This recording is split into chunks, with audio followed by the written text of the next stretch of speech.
Hi, Landon. Hello, Mata. How are you? I'm doing well, thank you. All right. So, before we really get into the meat of things, why don't you just tell me a little bit about yourself? My name is Landon. I have been living on the Central Coast for the past 10 years, originally from the Shenandoah Valley of Virginia. Shenandoah, Virginia. Whereabouts is Virginia? It's East Coast down south, kind Uh, of like mid Atlantic, okay. but I'm from the far western part of the state, right on the border of West Virginia. It's where the Shenandoah Valley, where the Appalachian Mountains and the Blue Ridge Mountains are. It sounds, those names, it It, sounds beautiful, Shenandoah. it is a beautiful place. Come to appreciate it a bit more now that I've lived away from it for a while. Right. At least the physical beauty is quite breathtaking. The legend is that it means daughter of the stars, but we don't actually know what it means. Daughter of the stars. Yes. I wish you did know because that's really Yeah. interesting to. But it's more likely this is kind of like this is the not boring but not boring linguistic probably like what it actually means. It's probably referring there was a Native American tribe in that region called the Shenandoah, Mm. who unfortunately no longer exist. But it's more likely that Shenandoah is a variation of that name. What happened to them, Landon? Combination of warfare and probably absorption from Oh, by other okay. tribes. That happened quite a lot actually. Yeah. So you had smaller tribes in the area that Mm. due to colonization or intertribal warfare would just get absorbed into larger tribes. So their names exist in the colonial record, Mm. but then over time they were just absorbed by other groups. So as a distinct entity, they unfortunately no longer exist. But there was also I don't know what you would call him a chief. I can't. His name was Shum. Was that Shum? No, Shinna. I Oh, actually can't sorry. remember it. No, there's a high school that's named after him, and it's. Pardon me for googling it. Did you say Daughter of the Stars and there are mountains there? Yes. So we're in a valley. How tall are those mountains? Because do you think that it's like this idea of the mountains are the is The the female? dominating Yeah, and it's feature. close to the stars. I think so. I think that's probably where it comes from, and because of the sky there is very there's no light pollution, Mm, so it's very like the night sky is very vibrant. gorgeous, Yeah, full of stars, yeah. galaxies. You probably can. I don't know if you can see it with the naked eye, but yeah. You can see a bit, but it is a beautiful area. Like I said, something I didn't really appreciate Mm, until I lived away with it. Lived away from it for a while. You know, you take yeah. it for granted, but Because I know you've spoken also about being partly Native American. yes. So through my mother's side of the family, So what tribe is that? Powhatan Powhatan. is the most likely one Mm. where I guess you would call us ethnically Native American, but we don't have a lot of connection to culture like I've spoken before. Yeah, yeah. Especially Virginia. There are distinct Native American groups in Virginia, but there are also many people like my family who have the birth certificates and the census that has us Mm. listed as Native American, but a lot of it's been lost through intentional what's the word I'm looking for? By your own family or by Both by own family, but also by the powers that be. So we had a census taker or a census. is this something akin to assimilation in Australia of Aboriginal? Is it Yes. that same type I of think thing? it's very similar. Yeah, Yeah. it was either more socially. It's obviously socially expedient to not be indigenous. Mm. So those who could pass as not being native Mm. would do so because of it would benefit them and their family. But then also the state itself did not recognize Native American as a distinct identity until the 70s because we had this whole like this legislation that started, well, I shouldn't say until the 70s, like obviously it existed before, but from 1924, I believe, till the late 60s, early 70s, there was a policy in Virginia that the only two racial classifications were white and colored. The color, how did that affect black? They were included. And Anyone, they were included in the colored. yes, anyone who had not, who had no, or anyone who had even a single non-white European Mm. ancestor would have been classified as colored. Is that similar to apartheid in South Africa? Like, how was that determined? Was that determined on your outside appearance? No, it was. I mean, yes, but also your family tree. If you had any Uh, ancestors that were like, it went back quite far. Even if you were classically, I don't know, Norwegian looking, and you had yeah, blonde hair, blue eyes, white skin, but they found out that your great grandfather was black, and by black I mean yeah. African American, you would have been You're reclassified as colored. colored. Yeah. That is interesting. Granted, obviously, with the outward appearance, you still have quite a lot of social mobility. Yeah. But on paper, it was really it was quite a bad. So on paper, how would that affect you? Because if you're living in the world and you look white, you can be white. You Mm. know, you can sit, you can drink from the white water Mm. fountains, sit in the bus in the front, you know, all that sort of thing. So when would be a time when this would affect you? Is it when you go for a house loan, for example? Does that? Yeah, or marriage, Oh, okay. because we still had I can't pronounce this word, but Virginia up until the '60s had really strict miscegnation. I can't say the word, interracial marriage was outlawed. Wow. You could not, you could, Wow. and so people who could pass as white Mm. would often willingly destroy their family records so that they would not Yeah, because I was going to say, if you be can't subject. prove Exactly. something, are they still allowed to get married? That's exact. Like, yeah, you kind of like you had people who, yeah, who could pass, Mm. and they would do so because they would either have hidden or just outright altered or destroyed any family records they might have had that they had a non-white grandparent Yeah. or great grandparent, and because of that, there was obviously the shame around that, and I'm sure. I mean, I can't speak to this personally because I wasn't there and I didn't make the decision, but I imagine probably like an internal shame of denying that part of yourself. That's very interesting if you've grown up thinking you're white. Mm, And then, you know, because quite often if you're talking about that shame, your family's not going to talk about it. That's something you keep in the closet. yeah, And then one day you meet your white future husband and you go and get your marriage license and discover you're colored. yeah. You actually How have like devastating is that? it's a If your family's carrying that as shame. mhm. Wow.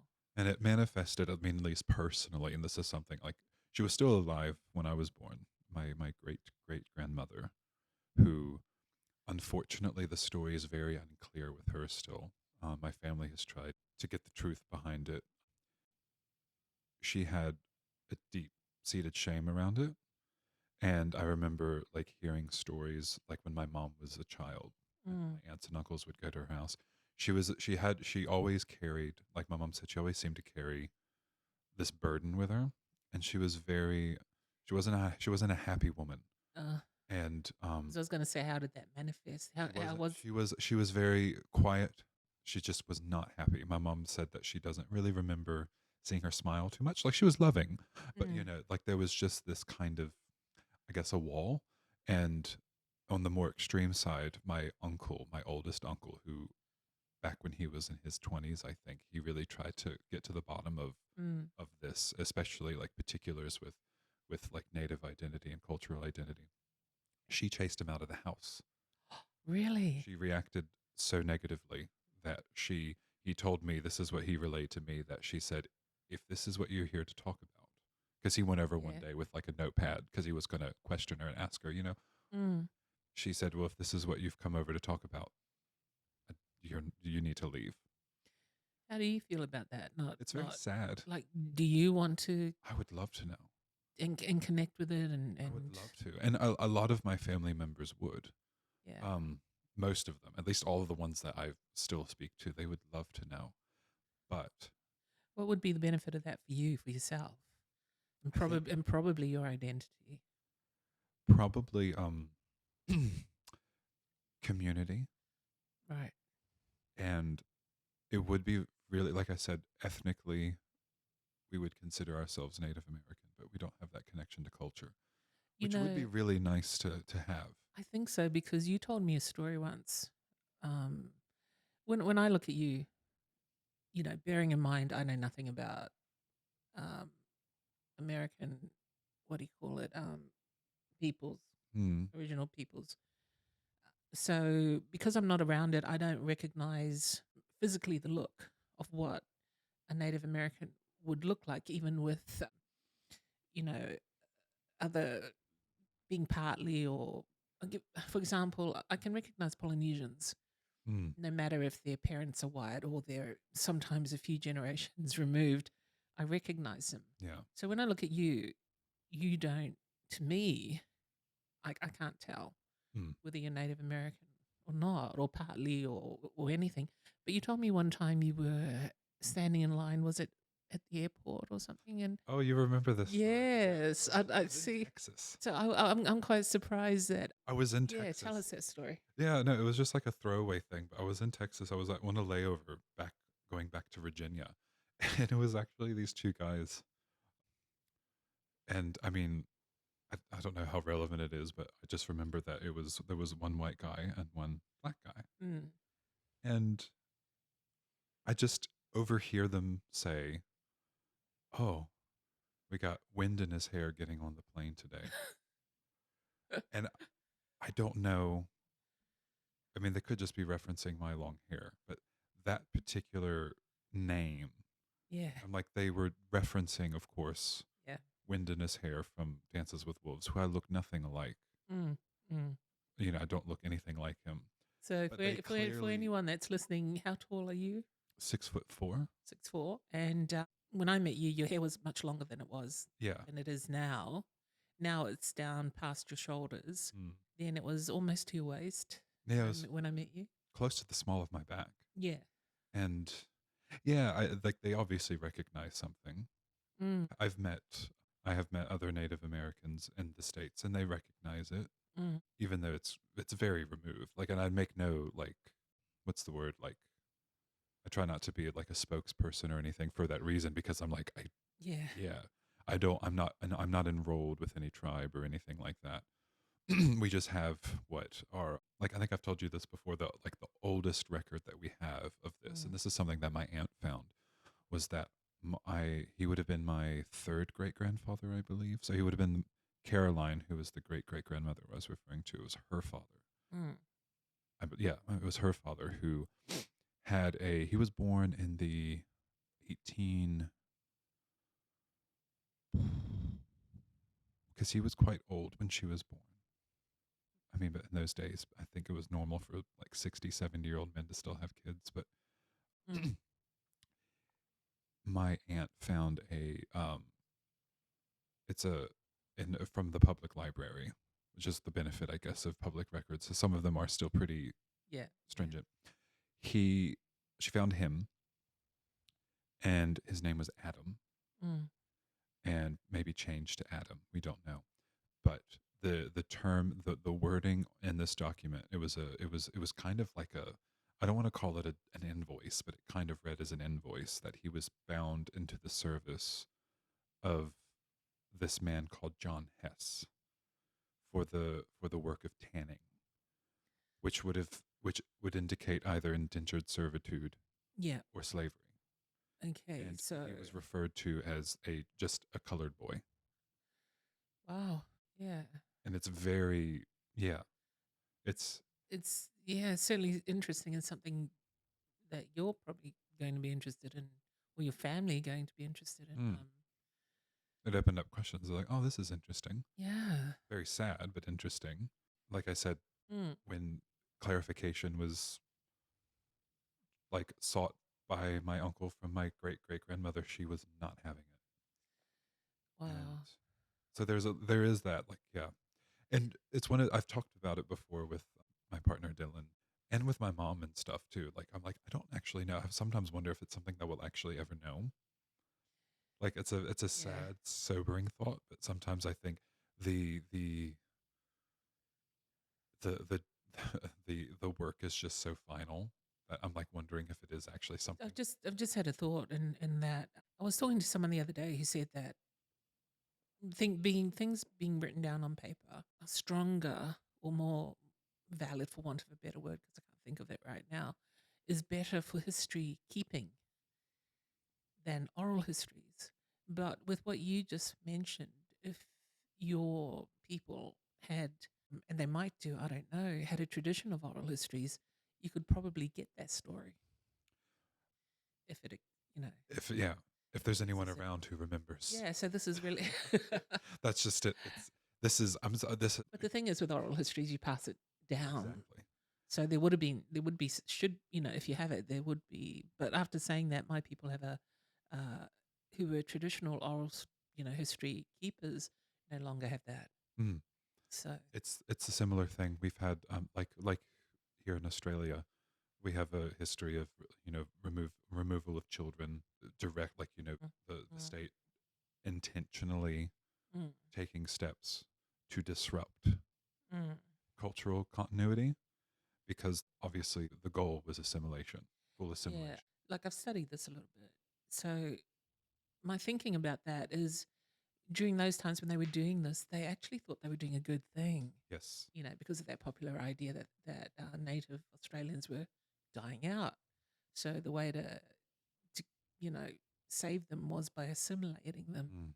and basically breeding the black out of them, so they become more like white Australians. It's very similar in the States. Mm. The adage was kill the Indian, save the man. Wow, that's pretty strong.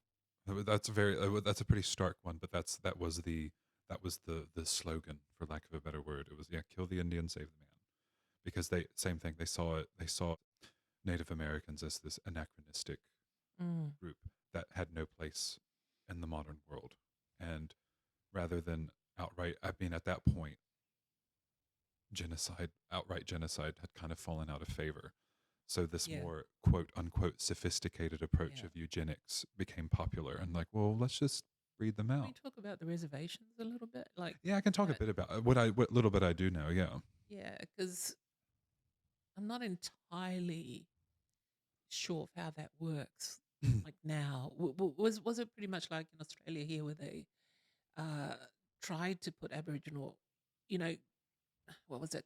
In 1901, I think it was when they brought, no, no, it might be a bit later than that. After the White Australia policy, when, Australia got their independence from Britain, Mm. from England.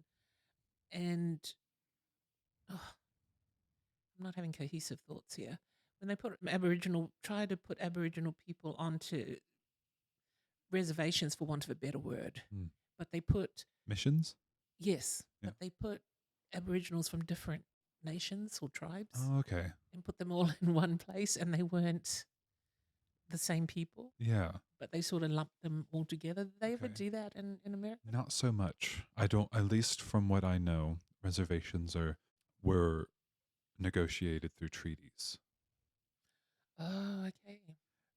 Granted, obviously those treaties were In broken in every in over every case, or in most cases. There's of course I'm blank, Middle Plantation, that's what it was. So in Virginia, I don't know if they are the oldest reservations in the United States, but they are among the oldest. Um, there are two Native American reservations, the Pamunkey and the Mattaponi reservations. They're pretty close to one another. They're very small, but they still mm-hmm. exist, and they've been there since the 1700s. They were negotiated by the last Mamanatoic or paramount chief of the Mm, Pamunkey. Her name was Kakakoeske, and she negotiated a treaty with what was still a colony of mm. England called the Treaty of Middle Plantation. And that they, through that treaty, that's how they still have the land now. How do they feel about that? Do you know, or can you gauge? I have Is visited. there is there a longing for what they lost? I think Is that so. still I think apparent? so. And the Pamunkey, it was a good thing. I visited the Pamunkey once. Yes, the one lady I spoke to, she said, "Yeah, our reservation lands are a fraction Mm, of what we used to have. Obviously, like a fraction. yeah. And there's only like 200 people living on it. Mm. It's small. There are other tribal members, but they're kind of spread out a bit. But there's only 200 that live on the reservation proper. Sorry, what would their population have been? Oh, thousands. Yeah. Okay. And we would have been, at least my family, and when I say Powhatan for my family, it's based on where my grandmother was born. Okay. There were other tribes at the time, Mm, but we just unfortunately don't know. Powhatan, or could have been Monacan, yeah. most likely Powhatan, just solely based on where she was born. But the benefit of having the reservation lands is that they had a space to continue. Mm. And for the most part, I mean, it was of course flouted, but for the most part, that reservation was left alone. Okay. So the So for descendants, them, it was a matter of survival. yes, Basically, yeah, that was it. and because of that, their culture is still pretty intact. Wow. Language is gone, unfortunately. There are efforts to revitalize it, but the last native speaker, the last fluent speaker, died in the 18th century. Not recorded or. There's a word list recorded Yep. and compared with other Algonquian languages that are Mm. still spoken on the East Coast, or at least have more. They have, I shouldn't say, I think well, there might be one or two that are still spoken, but Mm. by a handful of people. But the ones that have fuller lexicons, Mm. they've compared the word list from Virginian Algonquian Mm. with these other Algonquian languages, and there was a linguist who's reconstructed it, and there are efforts to revitalize it, but it's a reconstructionist Yeah. language. Like you never know for sure, would you? But you do your best Exactly. as close as you Exactly. possibly can. There are some words that like that we know for sure, Yeah. but yeah. Well, tell me something about, and tell me if I've got this wrong, your relationship to Pocahontas. Am I wrong about No, that? I'm not related to her at You're all. not related? Oh, I No, thought you were. no. So trying to make this coherent. So from her marriage, she had Mm. two marriages. So there is a tribe in the northern part of the state, well, northeastern part of the state, called the Potomac. A lot of the Potomac tribal members. I think a lot of us have heard of the Potomac River. Yes, that's who Yeah. the river is named for the people. Yeah, that's Yep. exactly it, the Potomac. Yep. A lot of their members, not all, but many of them, trace their ancestry to Pocahontas's first child, who was a daughter Ah. named Kauki, Yep. because she was married to a man called Kocoum, which Right. he's famously portrayed in the Disney movie. I've never seen that movie. I'll talk about that in a bit too, but yeah, she was married to a Native American man. Mm. She had a daughter, and many of the descendants of the Potomac tribe trace their ancestry back to the daughter. Not all of them, but many of them. Mm-mm. And interestingly, kind of sad, but interesting, it's just a fact. Her second child, who she had with John Mm. Rolfe, not John Smith. That's what the movie said, John Smith, but Oh, John okay. Rolfe was his Yeah. name. There was a John Smith, but she did That not marry wasn't him. the. No. She met him. Yeah. But yeah, she was only like, I think she was probably 10 when she met him. So makes the Disney movie kind of icky. But anyway, yeah, she had a son with John Rolfe, and his name was Thomas. Mm. And he lived most of his life in England, but did return to Virginia when he was an adult and reconnected with his mother's Family. because she died over in England, unfortunately. Mm-mm. So she was taken to England. I don't remember the exact year, but they were set to return to Virginia when Mm. she died under unclear circumstances. Depending on who you ask, the indigenous story is that she was killed, Right. probably poisoned. Why would they do that though? It's unclear. There are those who think that John Rolfe's marriage to her was they really actually they really wanted the tobacco trade. Yeah. And at the time, Recently, really recently, I've just come across, although I haven't read it. I think writings about Pocahontas and how she was treated, mm, which is not a pretty picture no, yeah, on, she on the was on the ship, from America to England. yeah, she was So treated as a so stories are emerging that are just yeah, it's not pretty nasty. yeah.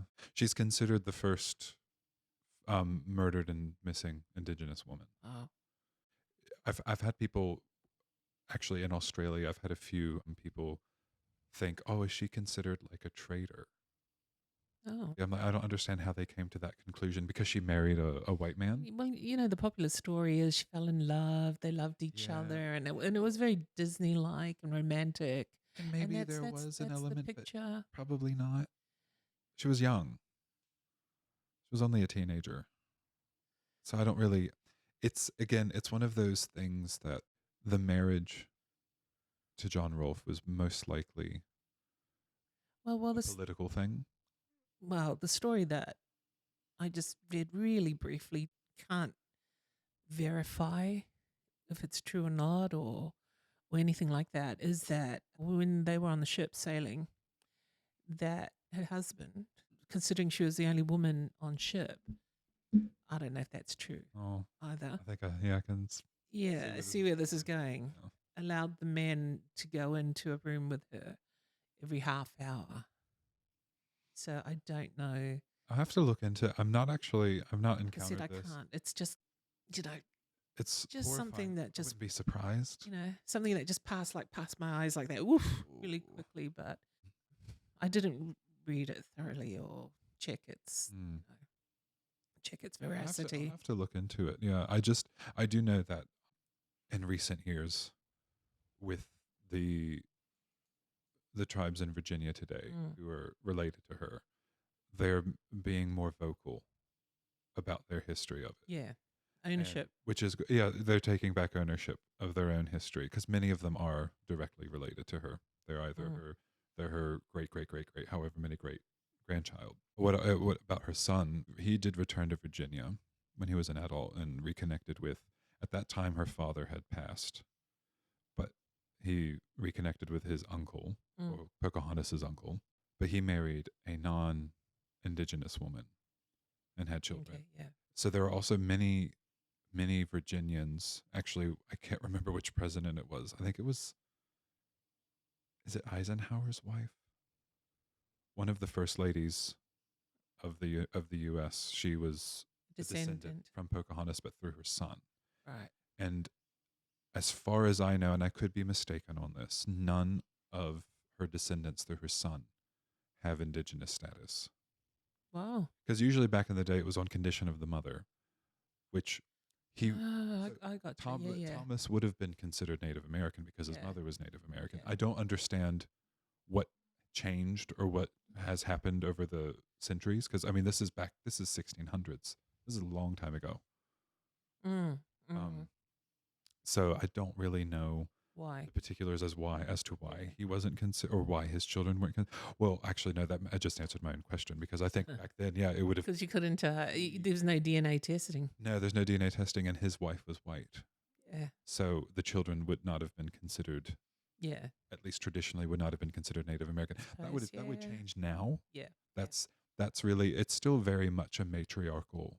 Not all of them, but like it's overall quite a matriarchal society. Well, a lot of cultures were like that, weren't they? So, Exactly. despite people saying that men dominated tribes, families, countries, it was only through the female lineage that you would know for sure Exactly. if they were related. Mm. And power was passed Mm. matrilineally. Mm. Matrilineally. Because you know. Exactly. So property, all of that. Yeah. So it is That, interesting. that used to be like our culture as well. Lands pass through women, Mm-hmm. and titles through men. Oh, So the men didn't actually own the land. that's interesting. Probably for the same reason as well. Mm. I'm guessing. Because it doesn't matter who the father is, the mother's still blood. Yeah, precisely. No, yeah. Yeah. Okay. So, I wanted to ask you about The Appalachia? depending on Am who I you am I ask. am I Some people say pronouncing it? Appalachian. I grew up hearing both Appalachian and Appalachia. Oh, Appalachia. Appalachia is the Appalachia. region. Right. That's like Appalachia. When you hear Appalachia, that is referring to a cultural region Yeah, I gotcha. based around the Appalachian or the Appalachian Mountains, which is a geographical area. Yeah. But Appalachia, when you see Appalachia, that's referring to a very wide area of Virginia, West Virginia, down into Kentucky, the Okay. Carolinas. That area to me sounds beautiful. Mountainous, lots of forests, Yes, uh, very old. yeah, old and still to me, I don't know though, still very heavily wooded Yes, no, it is. area It's areas. unspoiled mostly. Mm. Um, But very very but beautiful. conversely, I think of hillbillies sitting in their shacks in the mountains with shotguns. Yeah, that's not But I inaccurate. don't know though. That's just what I've got you know. hillbillies. I've got hillbillies in my family. Oh, very proudly so. But I don't know anything, right? These are just things I've gleaned from movies on, movies and TV and things It's not like that. always inaccurate. I mean, it's obviously changed a lot bit now because we're in the 2024. But I think I talked about this once before with you when we were hanging out about Cornbread country, cornbread country. and I Oh, love cornbread. yes. Oh, it's the literally the lifeblood. But it's Corn, so good. Oh, cornbread. cornbread. Oh, yes. I love. But you still have. I've mentioned it before. The hollers. You Mm, hear about the hollers, which are very insulated mm, communities within, like, where I grew up. There are hollers. mm. I've never been in them. So you The consensus is you leave them alone. so you just describe what they are. It's it's quite literal. Like, I mean, it's a place, but like, it's kind of referring to a cultural place, but also it's like a geographical place. It's usually the back end of I don't know how you would describe it, like a small valley, very Mm, insular, mm, very isolated, naturally isolated because of the mountains, rivers, creeks, whatever. And the people who live back there have been back there for ages mm. and are very distrusting of outsiders. If you're not kin to them, they really don't want anything to do with you. Inbreeding, Sorry. inbreeding. Yes. In some areas.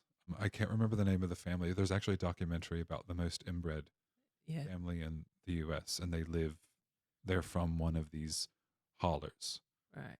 Not always, but and linguistically very different because they're so isolated. They have their own language. No, not their own language, but more their accent's very different. Ah, okay. Like, it's hard to understand them. The way they speak is very different. They use Mm, words that we don't use. mm, And I don't really know how it's something I really should read more about, like, or like look into, like, how well these places are doing with the modern as world. you said, nobody goes in there Yeah. anyway. Like, No, and I mentioned about my uncle who's a cop. He's chief of police now mm, of the town he's in. He even says they don't really like to patrol back there because they can be really belligerent. mm, They don't they do their own thing. mm. They don't want to be bothered, and there is kind of like an attitude of you don't bother them. Have you seen the movie Nell? No. You have to watch Nell with Jodie Foster.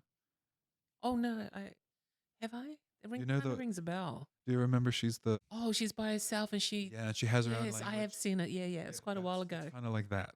Mm, Maybe not as extreme at every, like, she was an yeah, extreme case because she was someone that was isolated. She's like that yeah. that prototypical Yes, feral I child. remember that. But Now, that sort of isolation yeah. is still existent in those communities. So as long as you leave them alone, Yeah, if they're fine, they're yeah, fine with you. But if you try and interfere, yeah. you'll probably come up against shotguns and Probably violence, maybe, and trees getting cut down to block Yeah, you because said that the trees, the trees block will the blockade the roads. roads. Yeah, they just want to be left alone. Yeah, fair enough, I suppose. Yeah, they and Appalachia, because like you said, very mountainous, very wooded. It's the perfect place for that to disappear. It's kind of scary. It is a bit. Even I have to. Now that I'm talking about this, I want to talk to him about it again. My uncle Bo, Mm. like the area, like this is where I grew up. Like to get to where my uncle lives, I have to cross through a place called Edinburgh Gap through Fort Valley.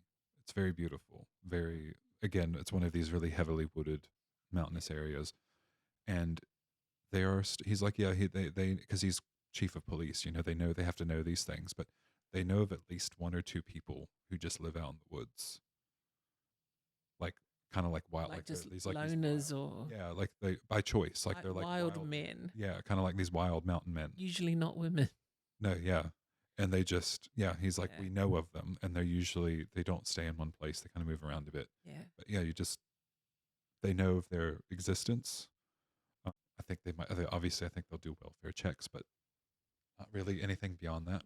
It's kind of appealing, that lifestyle, kind of, but for most of us, we'll probably get tired of it, but also scary at the same time. Mm. It's a yeah, like I said, the area is perfect for that sort of thing. Like if you want to disappear, So, what was it like growing up for you in Appalachia? Appalachia? Appalachia. Appalachia? You know, because you spoke to me about hunting with your dad. Mm. So a lot of people still hunt Yes, there. It's part and parcel of every just growing up. yeah, everyone that most people in my family hunt. Even a lot of the women in my family hunt. Wow. I've never had the knack or the stomach for it. I don't I don't degrade it. I used to have really uppity attitudes towards it, But you ate the food anyway. but I ate the food anyway. Like I said that one day in the car, I'm the world's biggest hypocrite. I cannot kill a deer, but I will eat them. Yeah. They are very tasty, but I just don't have the stomach for it. But it's like it's a very I guess it is like it's a very cultural thing still. Mm. But yeah, was there anything in particular that you were curious about that You did tell me of how you didn't want to hunt, yeah. And and my and your father was very, he was very good about it. yeah, He never and that is actually the attitude that a lot of them have. Like right. they don't, at least the ones that I know and the ones I'm related to, they don't look down on you for not Would hunting. you describe them as rednecks? Yeah, my dad would call himself a redneck. Yeah. The Okay. point of pride. So every time I think about, oh, okay. So every time I think about rednecks, I think of them driving those big, what Americans will call trucks, Yeah, big or doolies. what we call big utes, or, Yeah. not quite trucks, and wearing baseball caps. Hmm. Is that? Yeah, that's very Oh, true. really? Yeah, very accurate. And you have the like the tight Wrangler jeans with like chewing tobacco can imprint in one of the back Oh God, pockets. yeah. It's very very accurate. My God, And I definitely was not that at all. no, I can't imagine you. No, I was not that. And like I said, I used to have How was it for you growing up with that? it was fine. Queerness was treated really interestingly. Okay, because we haven't mentioned that, though you said you did have Yeah, a I just partner, brought it up Dylan. now. Yeah. Yeah. Okay. Yeah, people would know. Is it because it's a smaller community Yeah. Yeah. town? Did you grow up in a town? Was it Yeah, a small town? town. Woodstock is where I was born. Mm. It's a town of 5,000. Very small. All right. So I want to ask you, and if you could expound on this, why and how did you come to Australia? Okay. Well, I did meet my partner Dylan online actually, because at that point in my life, I was trying to expand my horizons a bit. I was trying to talk to and meet with people who were from outside of the area that I'm from, and yeah, happened to meet a coasting. His name's Dylan. We had we were chatting daily, pretty much online for nearly 2 years before I visited him here back in 2013. Fell in love with the area and then went back. So did you come directly to the Central Coast? I did, Right. Yep. which is I love telling coasties about it because they're like, "How did you end up here?" And I'm like, Yeah.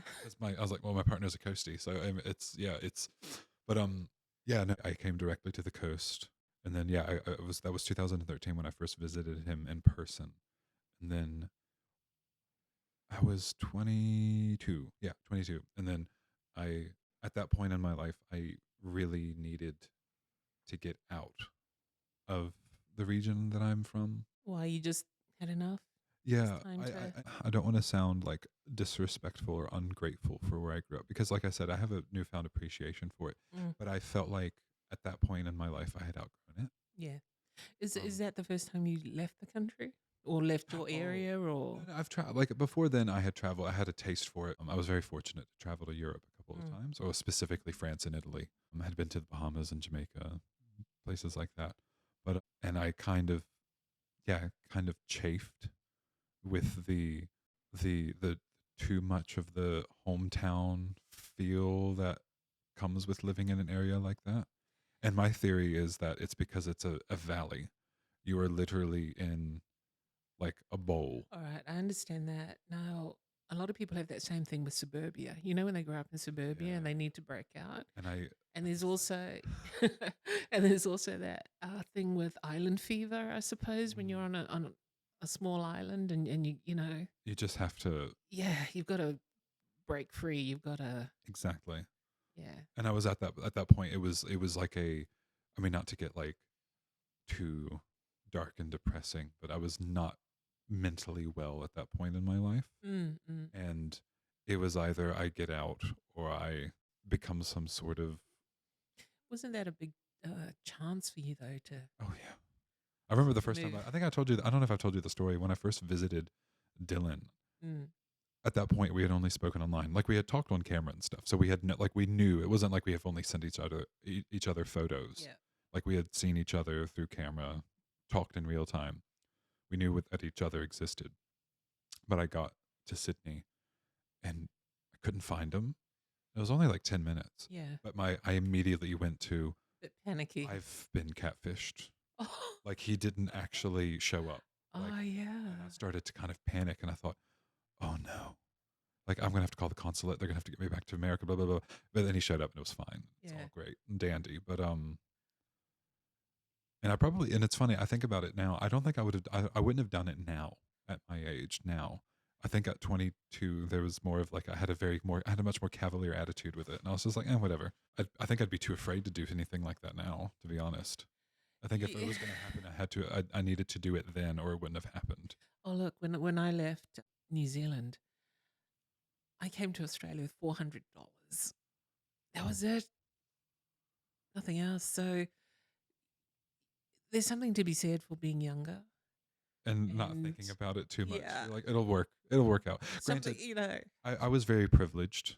Right. I came from I had a privileged upbringing. Mm, So I always had like a safety net, right. but Yeah. I was bound and determined to make it work.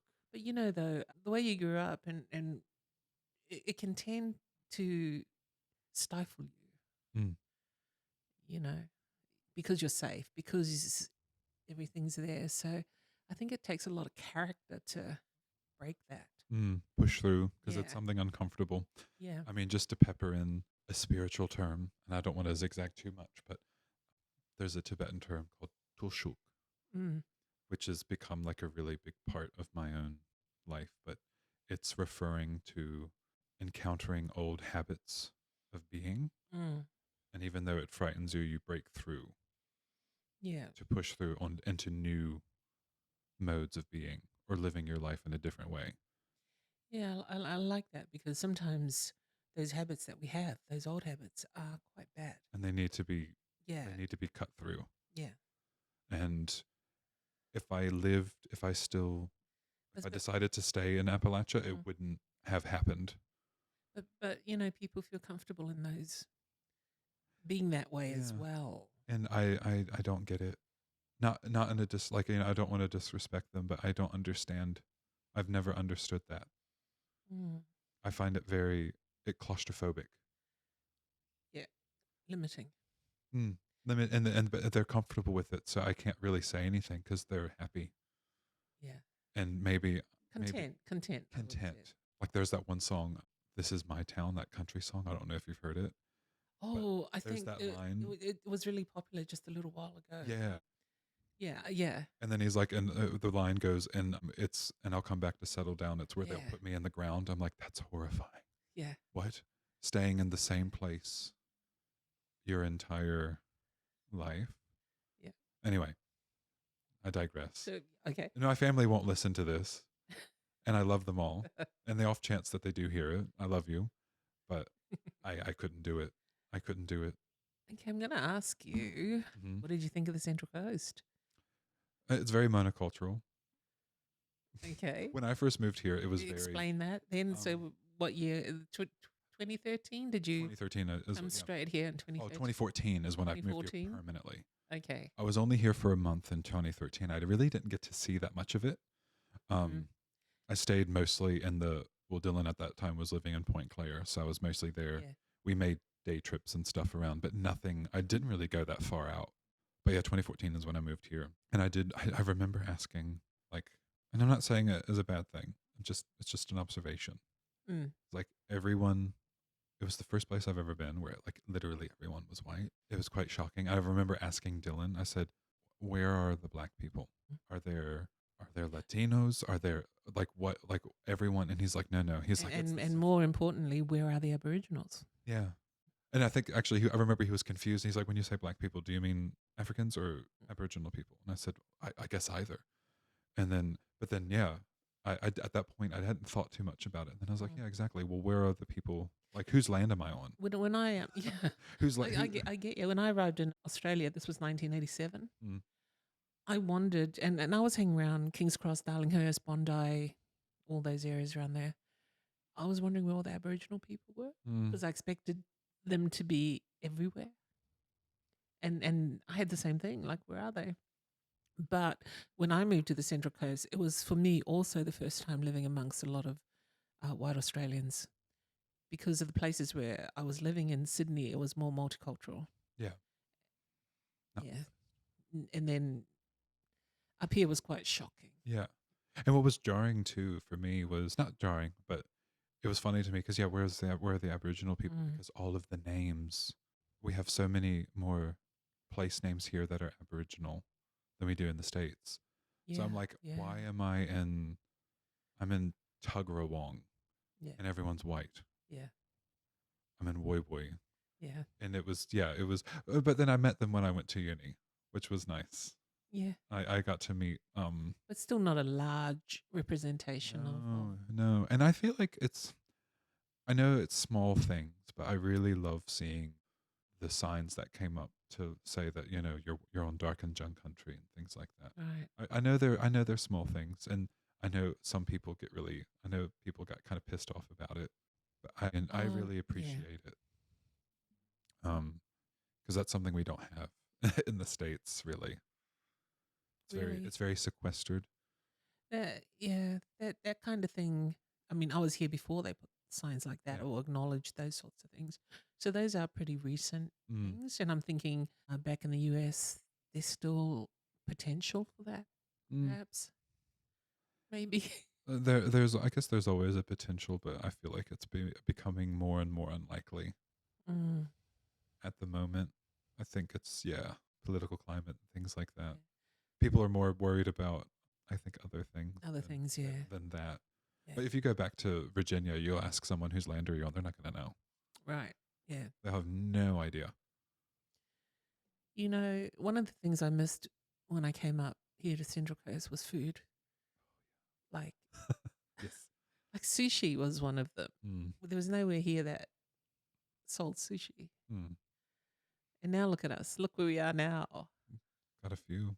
Yeah. But it could be like you can only eat Chinese, Thai, or Indian food so many times. I love going down to Sydney for the Lebanese food. Well, we have kebabs up But I do here. I do love, I mean, overall, like I should say, I don't want to I do love the coast. The coast to me is beautiful. When I used to go to Rimba, the Rimba campus, and drive home, you drive along Brisbane Water Drive, you know that? Yeah. When you come past Tescott, or before you get to Tescott, you're just, The water there, yeah. it's stunning. And I just used to look at that and sort of give thanks, Mm. every day. And there'll be a cormorant. What do you call it? There's another name for it, but I just can't remember it. It's fisher birds that, Yeah.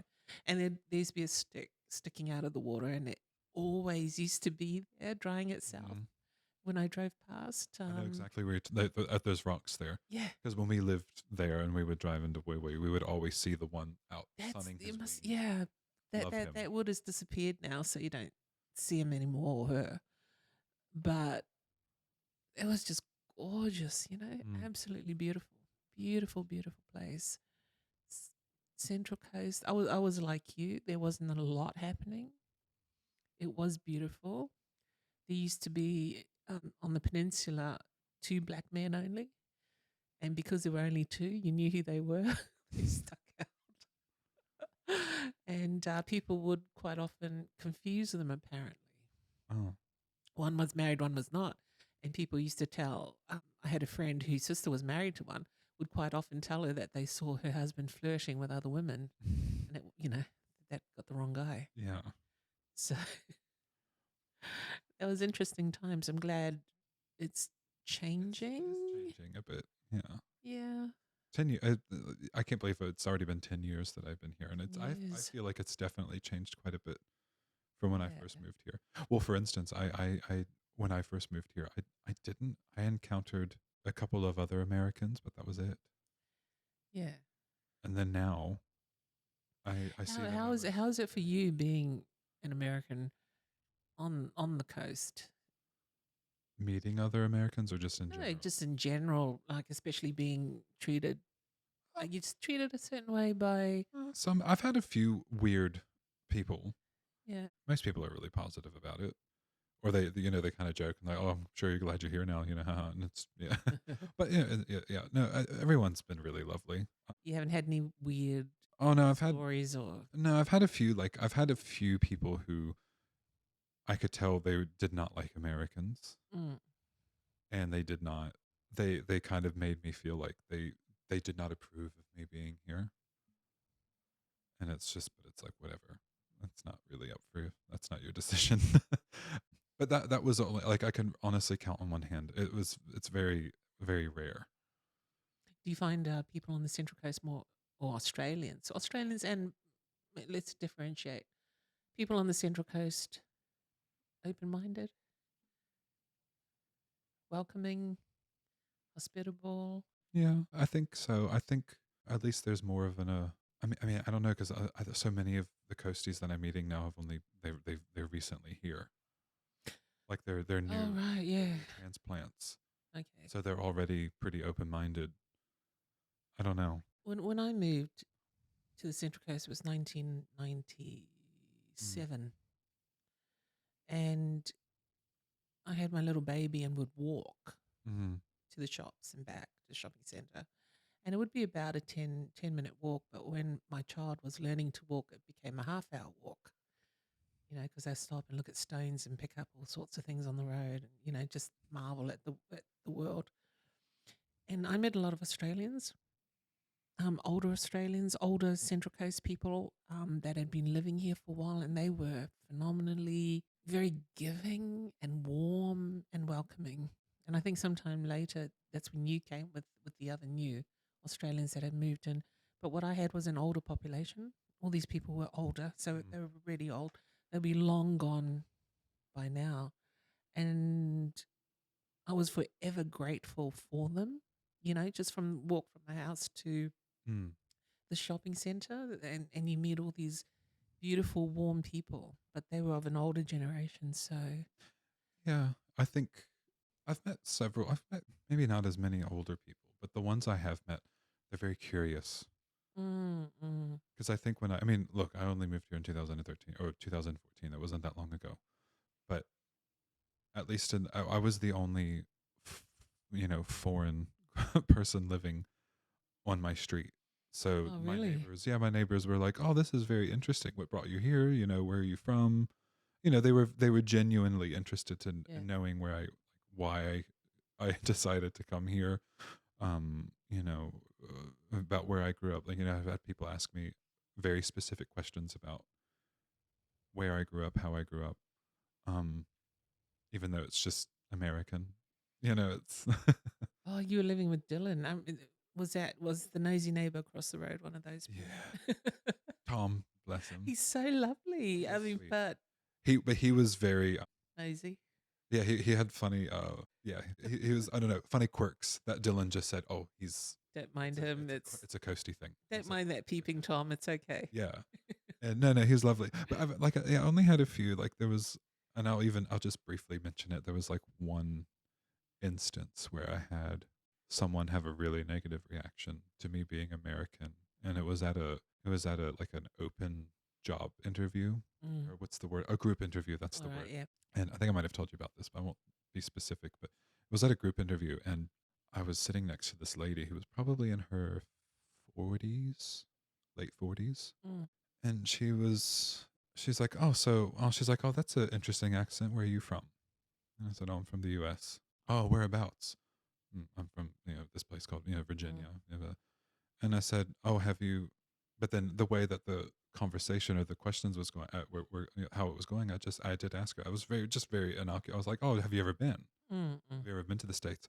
And she scoffed and she went, oh, why would I ever want to go there? Mm. Like, but it was just out of like why would I ever go there? Mm. And it's like, well, then why even ask? I don't know. It just there was something about it. It was very strange. Like she was very kind of sickly sweet at first, and then when I asked her oh, well, have you ever visited? And like it was like the stupidest thing she's ever heard. She was like, wait, like fully like Mm. you know, kind of derisively laughed in my face, like, well, why would I ever want to go there? And it was Yeah. very reminiscent of people back home Yeah. when I would say, oh, I want to go and visit. I don't know. I want to go to Japan. Why would you ever want to go there?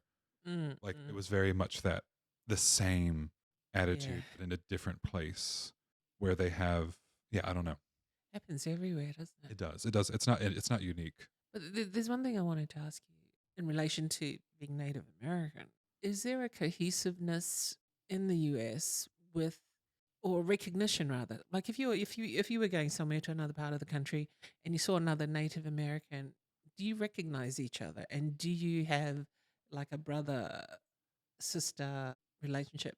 And what I mean by that is I'm not Aboriginal. Okay, so but on the street, some Aboriginals will come up to me and say, "Hey, sis," and Mm. talk. Is there that same sort of thing? I think for the most part, I have encountered some, and this happened. I've mentioned it before. It's an unfortunate, I guess, side effect of being of colonization and being mixed. You get, and I don't want to like. I'm not mentioning anyone in specific, but there are some attitudes from First Nations out west of the US. Mm. So like on the western side of the Mississippi, who are, because they weren't encountered or colonized until much later after those of us on the East Coast were, they're a little more, Right. the term full blood is still very, Oh, okay. and that is extremely, for them, they are extremely proud of that. Mm.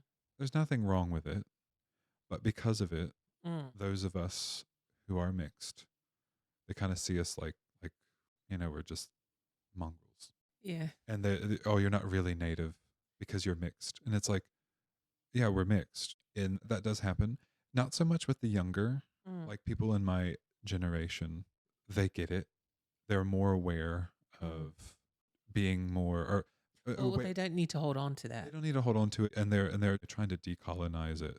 Yeah. Is to just recognize, like, hey, I understand that the reason why you look the way you Yeah. do is because of colonization. And that is not your fault, Mm. which is true. Mm. And I remember that there was kind of a revelation for me when I moved here. And well, I was really fascinated by it. When I started going to the Rimba Uni Mm. campus, I went to a few of the Wallatuka Yeah. events because I wanted to know. I was like, I want to learn about the people of this area. So the Wallatuka is the The Indigenous student body. Is that what yeah, it was yeah. like? The Yes, that's right. Yeah, Yeah. or the admin, yeah, and the elder in residence. I don't know if she's still there. I'll actually have to look it up, but her name was Auntie Bronwyn Chambers, a dark and young woman. Mm. And I remember having a conversation with her because she was interested to know. She's like, "Oh, you're Native American, or at Mm. least partly Native American." And we were chatting about it, and she said, because she's gone on a few trips to the States Mm. and has hosted Native American people here. She's gone over there. I can't remember where specifically she has gone, Mm. but I remember I think she was being polite about it, but she was totally right. Mm. She said the one thing that really struck her about Native Americans society or the culture over there at the moment is the obsession with blood quantum. She Right. said, which really, really threw her off and kind of disheartened her a bit. Yeah. She said, because she's like, they're so obsessed with it. She said, here, not saying it's perfect, but they've Mm. kind of moved on from that. Mm. You know, she said, we recognize that because of colonization, many of us are mixed. Mm. You know, she even mentioned she has two grandsons who have red hair, Mm. fair skin. She's like, but they're still Aboriginal because they're Yeah. connected to their Yeah. culture. And she said, and it's sad to see that in Native America, They're still obsessed with that. Or yeah, obsessed that's with, still an issue, rather. it's still an issue. You know, there is still a thing called the CDIB, Mm. which is Certificate Degree of Indian Blood. So it actually, Wow. it Still actually, exists. yeah, a necessary evil for, I guess, when they do federal scholarships and stuff. Yeah, I you're don't agree. right. It's, I don't know. It's Who gets funding? Who gets money? exactly. Basically, who Yeah. gets money? And because of that, Who's entitled to money? exactly. And Yeah. because after a certain point, you're not entitled to Yeah. reparations because it's already, because the attitude is there. It's like, oh, well, it's pretty much bred out of you. So you're not actually entitled to anything, which is really, really interesting. Yeah. And I say interesting, not in a, you know, it's a Mm. sad, interesting. Not saying that I'm entitled to anything, but just how that, I don't know how, I don't know how I'm trying to word It it. brings up, I know, I think I get an understanding of what you're saying. It brings up other issues of how we live and who we are and how you identify. Yeah. And it brings into questions the future of what this is going to look like and what we are going to look like as a society, as a country, and all that sort of stuff. But that is a really big discussion that Mm. we're And not I'm going to not have equipped, now. and I'm not equipped to really Neither am discuss. I. And I know, like, I mean, just to, I guess, put some perspective in it. Like, where does it start? Where does it end? Exactly.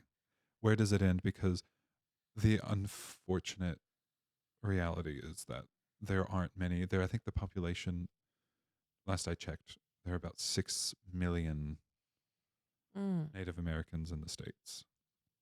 It's not a lot. Out of a population of 336 Yes. million. It's a fraction. Mind you, these are the populations based on enrollment. This doesn't take into account people Mm. with the heritage who still feel really strongly about it, I suppose. Yes. But you have, like, for instance, the Cherokee Nation of Oklahoma, Mm. which is, I think it is the largest by population. And it's because they've taken a pretty radical but forward thinking step Mm. where they recognized, hey, if we keep limiting our numbers based on this very colonial idea Mm. of how much blood you have rather than cultural connection and community, we're going to kill ourselves. Like, You disappear. we're going to disappear. So, but which is, I think it's very progressive and forward thinking, and because of that, they're probably one of the most robust. Yeah, because cultures. that's how you save language. That's Exactly. how, because I know for a fact that some Australian cultures or nations here, people here, are very what do you call it? Um, Insular about their language, their culture, and they want to keep it to themselves, and they don't want other people to know or have any part of it, which to me has always been what you just said, silly, because then your culture's going to die, your language is going to die. Yeah. If you don't share it and, holding on to it because it's yours, I understand that. Yeah, of course. But you've got to understand that means that eventually it won't exist. So. And I think they're a really good example of a nation that's understood that, and and because of it, again, like I just said, they're probably the most robust First Nation in the U.S. Unfortunately, then you get some other First Nations who see them as washed out. But, and again, that's another conversation. It's an unfortunate. But they're strong. They're strong. Their numbers are strong because of the fact that because how they work with their criteria for citizenship with the Cherokee Nation, because they're a nation, Yeah. is you have to obviously you have to have a Cherokee ancestor that you can prove. Yeah. It's very similar actually to how it works here with the Aboriginality. So you have to prove that you have an ancestor that's Cherokee, Mm. and then the Cherokee nation or community has to recognize that you Mm. are Cherokee, Yeah. and then you have to self-identify as it. It doesn't matter. It could even be an ancestor that was like 5 generations back, but then they also require active participation. Then From that time forward, pretty much, I think I think that I think I that's think that's great. I great. think That's that's brilliant. yeah, They said, okay, well, you're in, yeah, but then you need to work on language acquisition. yeah, yeah, Get involved, learn about your culture. For the most part, though, people who are doing it, though, they do it because they want to reconnect. So yeah, it's not yeah. usually an issue, but because they're so robust, there's hundreds of thousands of Cherokee. Just briefly, what's this relationship in the same vein between Native Americans and Black people? Is there a relationship? Is there some sort of There is some bad, some good. yeah? Bad in that some Native American tribes did own African slaves, which is I never knew that. yeah, it's a very unfortunate, but it Yeah, happened. It happened. were Native Americans farming, or why did they own them? Like Farming, yeah, usually, plantations, just yeah, like housekeeping, house. stuff like that. I Wow. did know it happened, and there's actually, speaking of the Cherokee Nation, there's this whole, again, something I'm not equipped to talk about. Someone Mm, who's Cherokee needs to talk about this. I really can't. mm, It's not my place. There's this whole thing with the Cherokee freedmen controversy. I can't say the word controversy.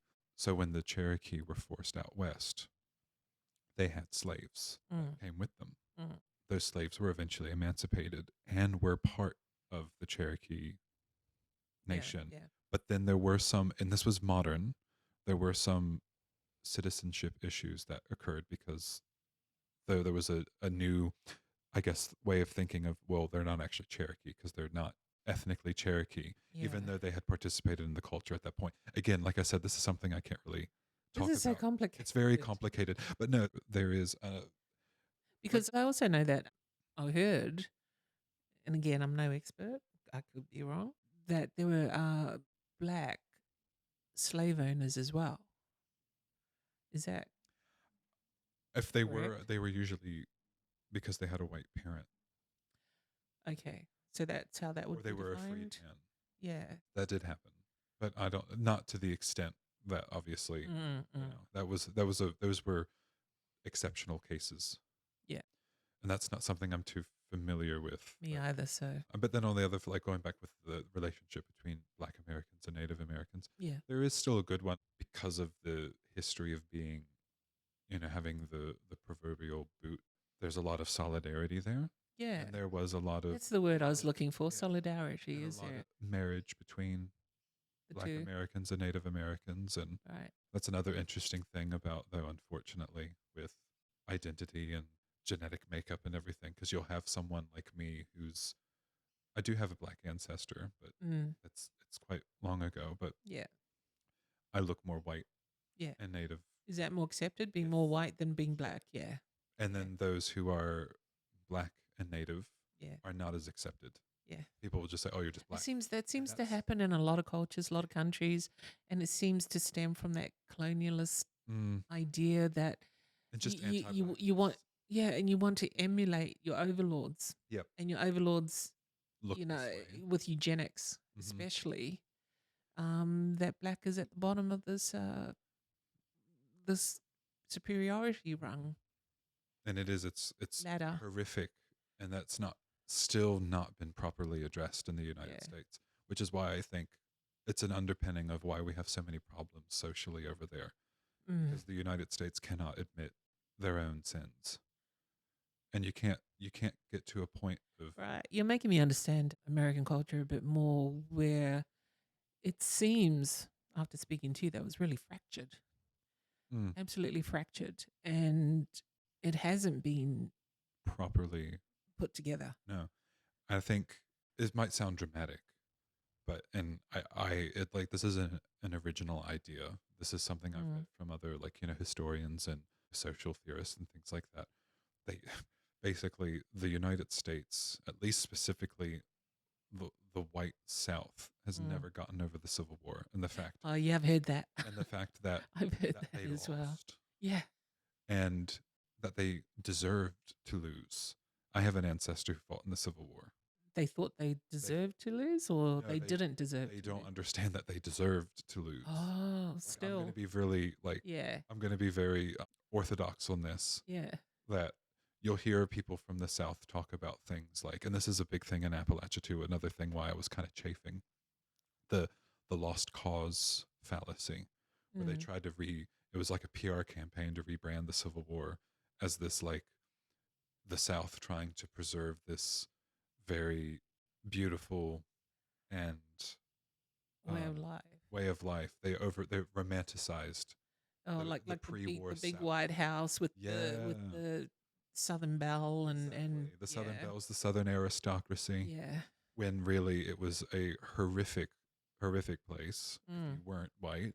Mm. And you'll hear Americans who are probably like who are sympathetic to this lost cause fallacy. I've got family members like this Do they who try ignore? to. Do they completely ignore the black No, slavery they don't aspect of ignore it? it, but they Do downplay they it. incorporate? They downplay it. They downplay it, or Like it wasn't that bad. yeah, it wasn't that bad. Oh yeah, General Stonewall. I think you've heard of him. Yeah, Yeah. Stonewall Jackson.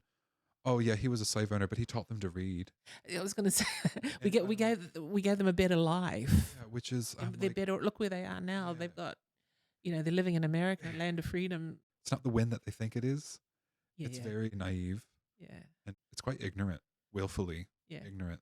And they'll try to say things. The biggest talking point for them is they'll say, "Oh, the Civil War was fought because of states' rights." They intentionally Mm, use this very nebulous term, states' mm, rights. Then you have to ask the person saying this, yeah. what was the number one state right in question at the time? Mm, It was the right to own slaves. mm, And in fact, if you look at all of the southern states or the confederacies declarations of secession, Virginia's included, yeah, they all state it's because they believe that the white man yeah. is naturally the pinnacle Mm, of civilization, and because of that, um, yeah, no, it's very cut and dry. Like they explicitly mm, state it's because they wanted to keep the status quo, yeah, and that was the status quo was that if you were white, you were the top of the chain. yeah. Anyone So else? I suppose if you're white, yeah, you wouldn't want to lose that. No. And they and again, and it's funny they still it's so romanticized. Well, not yeah. Dylan's was like horrified when we went back. He was like, "Why is it so?" Like I get having monuments and stuff because it was a war and it's horrible. It should Mm, never have happened. Well, it's sad that it happened. It was mm, probably necessary because it needed to end. mm, But loss of life is always horrific. mm. So the monuments And make sense. any war Any is war is horrific, but the I don't know of any other country mm. that puts on reenactments. Yeah, that is an interesting aspect. And Dylan was absolutely floored by that. He was like, "Why does your country Mm. reenact Does its does own that civil only war?" happen in the South Only or happens in the South. okay? It's bizarre. Maybe it happens in some northern places. I don't, but in the South, it's like it's a cultural thing. Mm. Like I grew up going to Civil War reenactments. So how do the reenactments They literally it's usually it's replay it? yeah. Is it true to what happened Oh yeah, or no, it is true to what happened. Like they can't deny that they lost. They don't mm. like that they lost, but they can't deny it. It's a bit bizarre, isn't it? It's very When bizarre. you're lost and you keep wanting to reenact. Relive it, and it's like just get over it. Like I have a great grandfather who fought in the Civil War, who was Mm, white, mm, but I take great comfort mm, in knowing that my European ancestors, who were mostly German, mm. Lutheran, had religious what's the word I'm looking for? Religious reasons as to why they opposed slavery.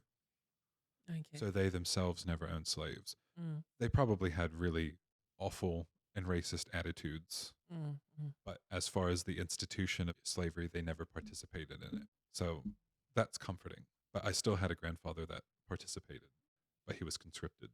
But Yeah. anyway, and he was shot in the elbow, so he got released, so he was fine. He wasn't in the whole thing. There's a lot of aspects about America that I find very interesting. Yeah, It's a very interesting country. It still is a very interesting mm, country. I think it's this tie to history is why I find a lot of countries interesting. It's mm, the historical aspects of, what went on yeah, in the world yeah. throughout history. And it wasn't that long ago, No, really, for really, America, it's what the biggest power for us for the moment, for the kinda moment. for the moment, which garners that fascination, I suppose. Sorry. Which garners that fascination for a lot of Yeah, people around the world. I think. I mean, it was probably the. I think it is. It was. I think it's the only country that's gotten to its height of power as quickly as it did, Yes, because it happened really yeah, in the span of like 200 years. It became the most powerful yeah, country on the planet, at least militarily. Some people yeah, joke yeah, that yeah. the United States is a third world country with a first world military because we can afford to Can't do healthcare. we can't do healthcare. You can't. We can't raise the minimum wage, No but we can keep pouring trillions money of into dollars into yeah. the military. So, which anyway, Is it a bad thing? I don't know. I don't. I Like think. I feel very selfish in that we know America's there for us. Very Mm, selfish. So grateful for that. But at the same time, wait, social aspect of American culture yeah. is sorely lacking. But then also, I think there's room to be very entrepreneurial Mm, in that, because it is exploitative of people. It's just, yeah, it's like, yeah, it's interesting to see what happens and what's going to what's happen. going to happen? We're at that I think we're definitely at a at a cusp. crossroads for Yeah, it. We're like, oh, this is going to be interesting. what's coming? You're just Yeah, kind of waiting to see. and I'm kind of like, I don't want anything to happen, but I feel like I'm going to have a sense of disappointment if nothing happens because it's like all of this now gnawing and gnashing of teeth and nothing even happened. Well, in the immediate future, I don't think it's going to happen like that. I think it's Yeah, going to be this progression, slow boil. and I've got my own ideas of what's coming What do you think's for coming? the world. I don't want to talk about it now because Oh, it's fair big. enough. It's big. We Yeah, can talk about that another time. yeah. Yeah, so we can explore that. If you want to come on again another time and talk about it, we can do that. But these are just my ideas. I want to hear more from non-Americans what they think Yeah, as an outsider. and my late husband John, who you knew, John had his ideas, and I take them on board, but I have my own. Yeah. And knowing a bit of history, and even now, things seem to be, as you said, when America, came to power quite quickly. Things seem to be happening quicker and quicker and quicker. Mm, So what used to take hundreds of years in the past to accomplish now seems to be a lot shorter. I haven't explored that question as to why. Is technology helping with that? probably. I I guess guess to a so. large extent, yeah. Yeah. So it just seems to be quicker and quicker, but that's another discussion Mm. to have. What I want to talk to you about now is Buddhism. So you're a Buddhist. Hmm. So I find that not that you're a Buddhist interesting, just Buddhism Yeah. generally interesting. Now, How did you come to that? going back to the growing up and the kind of chafing with Mm. Appalachia, because Appalachia is very monocultural. It's the Bible Belt. Evangelical Protestant Christianity is the norm. Every aspect of social life in that region is informed by. Didn't you say there was, the snakes and what do you call it? Yeah, some of The the more. Pentecostal. Yeah, some of the really old fashioned ones still do it. Yeah. I fortunately, like I said that one day, fortunately, I never grew up with that. I'd love to go to one I would love where to they see have it. what did you say? Yeah, Snakes or snake or they handle usually some rattlesnake or a copperhead or something. yeah, because that's my biggest fear of any animal in the world, It's a apart snake. from sharks, is a snake. Mm. So I'd probably freak the hell out. I need to look more into that. I should know this like off the Mm. top of my head, but their reasoning behind it is the other verse in the Bible that the power of the Lord will protect you from the venom of snakes So and does things does like the that. snake represent Satan? The devil, yeah, Because in the Bible it says God took away yeah, his legs because he and slid there on seduced his Adam, belly. yeah, Yeah, or seduced Eve to, yeah, kind of. It's symbolic. yeah. But luckily, like I said, I didn't grow up with that. But the Literal. Pentecostalism Yeah.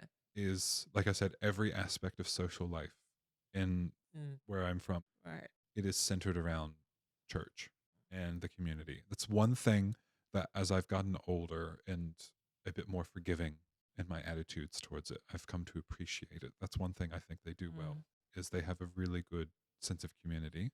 Yeah. Unfortunately, it's for people who think Mm. and live the way that they do. It's not Mm. really, they say everyone is welcome, But believe like us, be but like us, believe and like you have to behave like us. exactly. There is an unspoken It's a club. demand, yeah, an unspoken demand to edit yourself Yeah. to make it acceptable to be in their space.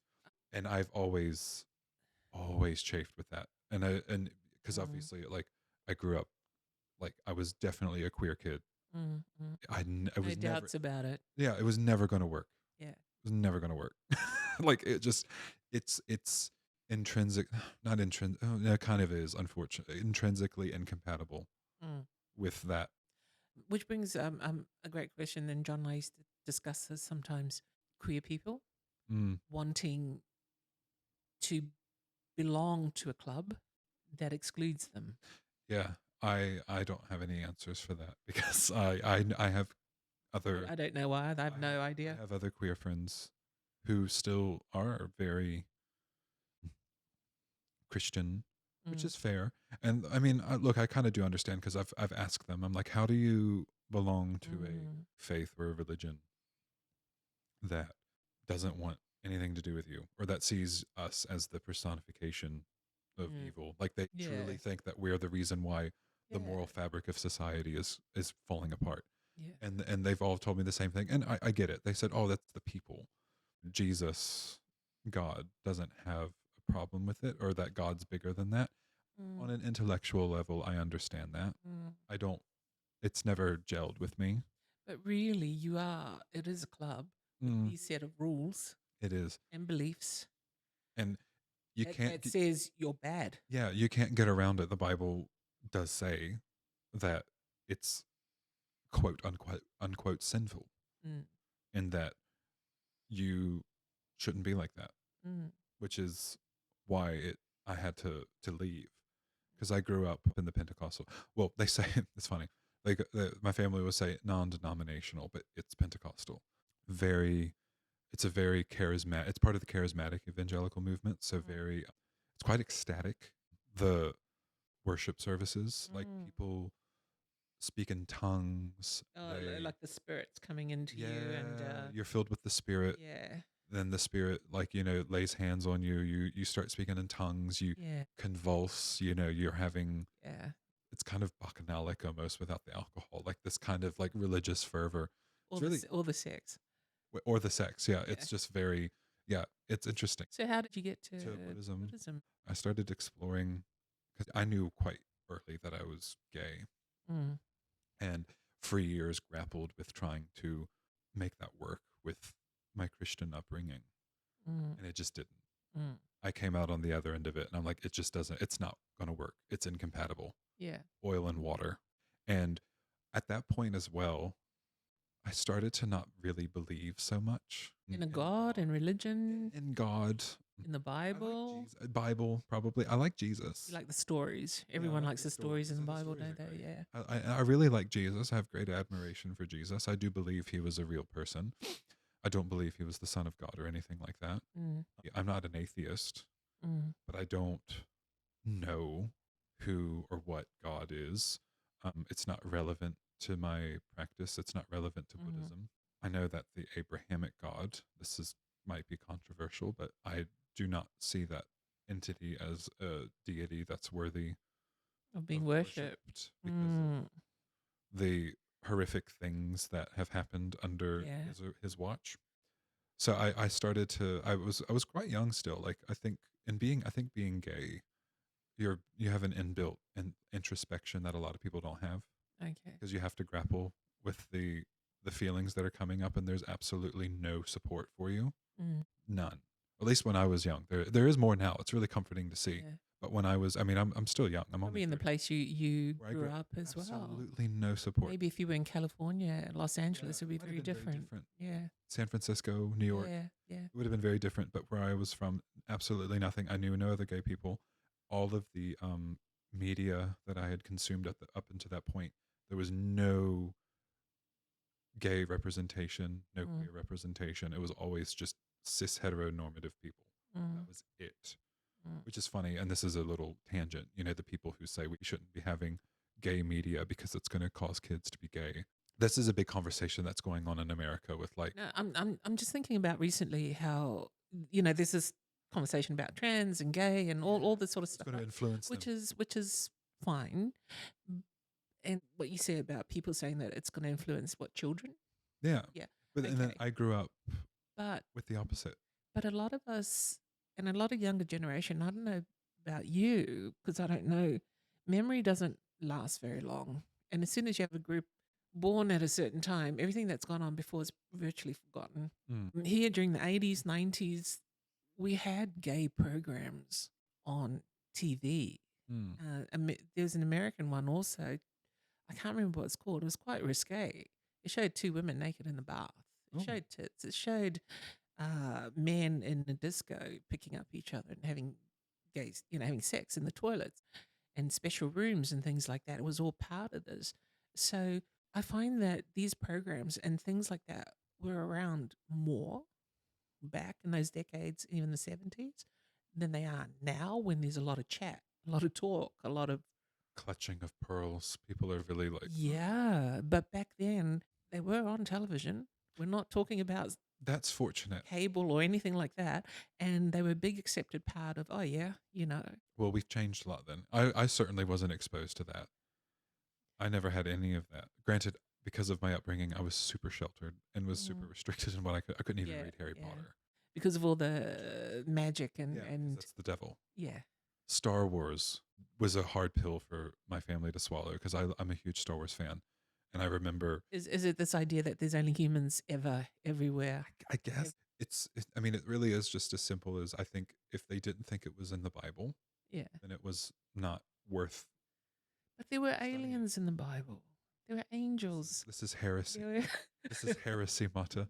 No, no, no. You can't talk to people from Appalachia about this because they won't fathom it. I remember because at that point, like I was a young teenager and I started thinking, oh, I might look around because I still had this part of me that was deeply spiritual and wanted to connect with something that was bigger Mm, than myself.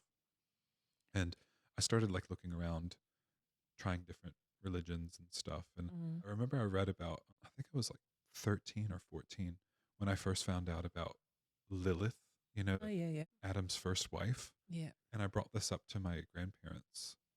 My grandfather's a preacher Mm, and my grandmother. And they were like, what are you talking about? I'm like, yeah. I'm like, according to this mm, tradition, yeah. this old tradition, it's not new. Mm, Adam had a first wife who refused to submit to mm, him. So she became Lilith, mm. who's like synonymous with feminine wiliness. She became like a Everything, scapegoat. everything that's ugly about female, Yeah, she became femaleness, the embodiment of that. And they're like, what are you talking about? That's not real. akin to the mother of demons. Yeah. Yeah. And I remember thinking, okay, well, because I was genuinely curious. I wanted to talk to them about it. Yeah, And I was immediately shut down. yeah, And that's when I really kind of realized I was like, yeah, I'm not going to get my answers here. yeah. So I started exploring. I took a class in high school. My high school did a really interesting thing where we had what was it called again? They had a particular term for it, but a university professor would come in to teach the course. Mm, And I took one on comparative religions right. and I was fascinated. And I remember my mom being very concerned about it. And I distinctly remember her one day dropping me off at school on the day that I was going to have this class. And she said, remember everything that man tells you. Because I was really excited. I was talking about it a lot. I Yeah. was like, oh, this is what I've learned about Islam. This is what I've learned about Judaism. This is what I've learned about Mm. Wicca. And I distinctly remember this. I don't know if she would remember it, but she said, she's like, you need to know that everything that man is telling you is a lie. Wow. None of that is true. Yeah. And which in a way actually made me more determined to learn more about it. I think I'm actually, even though I'm Because very, what you probably learn up to that stage is what am I missing? yes, I'm yeah, there's a lot of gaps that need to be yeah, filled yeah. in. Because you're trying to get answers from them. they're not giving them to you. No, intentionally. And I don't even think they knew. Mm. I don't think they know because You, they're you just have to have blind yes. faith, literally Yeah. blind. And that just never gelled with me. And then I Mm. remember he covered Buddhism one day. And it was like, remember, this is just like a high school class, so it wasn't anything too in depth. Yeah. But it really clicked for me. Yeah. So I was like 16, I think, yeah, 16 when I had this class. And then I read really like pop, Mm. Buddhist books, like really feel good coffee table books that didn't really have, it wasn't the meat. It was very like kind of new agey Buddhism. I was reading that for a while. And then I was like, yes, but still not the depth of what I'm looking for. Mm. And then I remember it was actually when I was 18, 19, 18, a really close family friend, someone that you like, the people you grow up with and they're like your uncle, your aunt. Oh yeah, close, like an uncle that I grew up with who committed suicide. Mm. And then at the same time, my mom and stepdad were splitting up. Yeah. And it was a huge transition period. Yeah. And I was like, I need to find something that's going to help me get some grapple or handle on this. And I was like, I'm going to revisit Buddhism again. And I actually, at that point, I was really interested in Zen in particular. And I Googled it, but all of the Zen centers were. So explain Zen. Oh, Zen, a Japanese tradition that came from China. In China, it's known as Chan Buddhism. And then when it made its way to Japan, it became Zen. It's quite an austere school. And what I mean by austere, it's very disciplined. Yeah. And I was really drawn to that. It's very minimalistic. It's one of the few traditions where they allow their ordained clergy to marry. But I remember that was just the one that I was really interested into because mainly I think because at the time, and it still is, like Zen is the most popular like pop Buddhist thing. Like I'm so Zen. Yeah, I think we've all heard of Zen. Yeah, co-opting mindfulness practices and things like that. Yeah. But all of the Zen centers were too far. I couldn't realistically get there Physically too far. Yeah, it was hours away. But there was a Tibetan Buddhist center in Page County, which is the valley over. So about half an hour, 40 minutes from where I grew up. It's where my uncle lives. Yeah. And I practically grew up there as well. And I was like, oh, that's insane. And it was in a place called Stanley, which had active KKK members up until like the 80s. Yeah. And I'm like, oh, there's a Tibetan Buddhist center there now. I had no idea. And then started going there. So what was it about Buddhism that attracted you? The emphasis on personal responsibility, I think. Oh, little disclaimer, I'm not a teacher. I'm just going to be able to talk about my own experience. Yeah, we're only talking to experiences because... So I could be saying things that are incorrect. Yeah. So we'll take it with a grain of salt. These are just purely your experiences. Purely my experiences and what my very limited understanding. I'm not a scholar. Yeah. I've got lots of books that I could reference, but I don't have them. Yeah.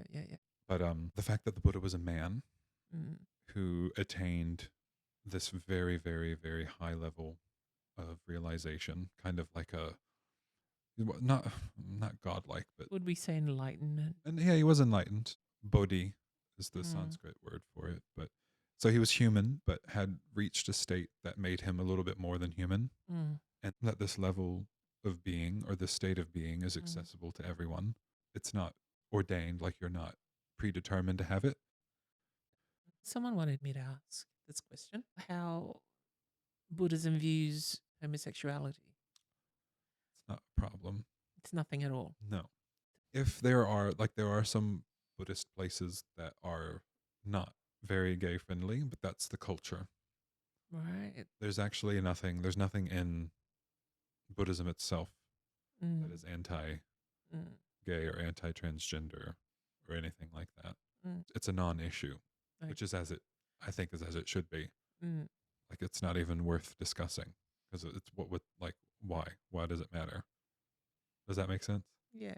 Yeah. I like that attitude towards it. Like it should be a non-issue. Yeah. So how would you sum up Buddhism or what you practice, the one that you practice? So this is from the sutra. So this is like what the Buddha taught. It can be distilled into a few simple lines, which is the Buddha taught how to amass virtue Mm. and merit. He taught how to abstain from non-virtue, Hmm. and he taught how to train the mind. And that's it. How did Tame one's mind. So accumulate merit and virtue. So all of those were going to deeper, will go into depth, wouldn't they? Exactly. All right. Well, thank you for talking with me today. Thank you, Mata. I think we have a lot I of hope things so. we can I hope discuss yes. another time. Yes, and I hope I made sense. I hope I didn't ramble too much, but Look, I don't think I made sense. Hopefully, there was some interest, but Mm. if you come on another time, it'd be great. Yeah. Okay. Now I want to hear more about the what you think about what's going to happen in America. I'm very keen for that. Yeah, I'll try and come prepared next time. Whether it's true or whether it pans out that way or not is but it's more to do with the global Yeah. issue than just America Mm. alone. Yeah. Okay. Thank you. Excellent. Thank you. Thank you for coming on.